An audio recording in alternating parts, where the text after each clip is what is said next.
News d'ici. Les infos d'ici et d'ailleurs en bref. Flash Info. Gabon, quelles sont les prochaines étapes du processus de transition?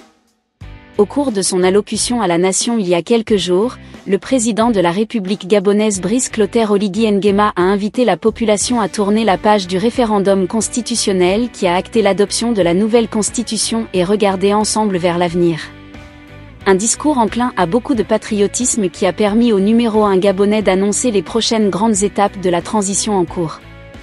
En effet, Oligui Nguema et le CTRI entendent redonner le pouvoir au choix des Gabonais et cela passe par le respect strict du chronogramme de la charte de la transition. Les prochaines étapes du processus se poursuivront dans le même esprit d'inclusivité et de transparence. Un comité institutionnel sera chargé d'élaborer un nouveau code électoral qui sera ratifié et adopté par les deux chambres du Parlement, a déclaré Oligui Nguema. Après adoption du nouveau code électoral, le ministère de l'Intérieur aura à charge d'organiser le processus électoral. Viendra l'étape de la révision du fichier électoral par le ministère de l'Intérieur en vue de nous conduire à une élection libre, transparente et apaisée qui marquera la fin de la transition, a précisé le chef de l'État Brice Clotaire Oligui Nguema.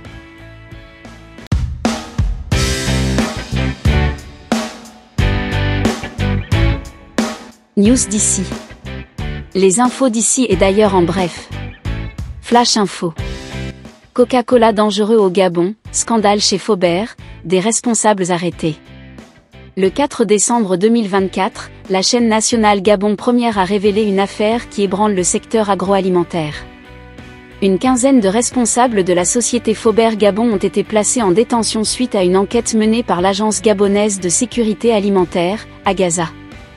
Les accusations portent sur la commercialisation de produits jugés inappropriés à la consommation, dont les célèbres boissons Coca-Cola.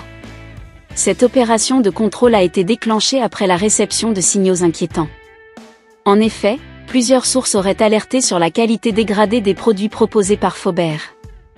À en croire nos informateurs, les produits incriminés sont la boisson Coca-Cola et bien d'autres produits en cours d'analyse, précise le quotidien L'Union. L'inspection surprise entraînée par l'AGASA dans les locaux de Faubert, situés à Owendo, a révélé des irrégularités graves. Selon les premières conclusions, les écarts constatés dans les normes de production présentent un danger sérieux pour la santé publique. Ce n'est pas une première pour l'entreprise, après avoir été impliqué dans une affaire de viande avariée, Faubert semble désormais confronté à une crise majeure liée à son activité de production de boissons. Une atteinte à la santé publique ? Les accusations vont au-delà des simples manquements à la réglementation. Selon une source proche du dossier, Faubert Gabon serait prêt à mettre en danger la santé de la population au nom du profit, avec des produits potentiellement cancérigènes. Ces propos, bien que graves, traduisent le sentiment d'indignation croissant au sein de la société civile. Le groupe Coca-Cola, qui jouit d'une grande popularité au Gabon, pourrait voir sa réputation entachée par cette affaire. Coca-Cola, Fanta, Sprite et Schweppes, produits sous licence par Faubert, sont consommés quotidiennement par des millions de Gabonais. Ces révélations suscitent des interrogations légitimes sur la fiabilité de la chaîne de production, déplore un expert en sécurité alimentaire. Arrestation et suite judiciaire. Les interpellations concernent plusieurs cadres de l'entreprise, dont des directeurs délégués et des conseillers du directeur général. D'autres produits fabriqués par Faubert Gabon sont également concernés. Leurs responsables encourent de très graves sanctions, précise une source confidentielle. Quant au directeur général du groupe, absent lors des arrestations, il a été convoqué pour s'expliquer sur ces irrégularités. Les enquêteurs examineront la chaîne de production et l'étendue des manquements afin de déterminer les responsabilités individuelles et institutionnelles. Un enjeu national. Cette affaire illustre les défis auxquels le Gabon est confronté en matière de sécurité alimentaire.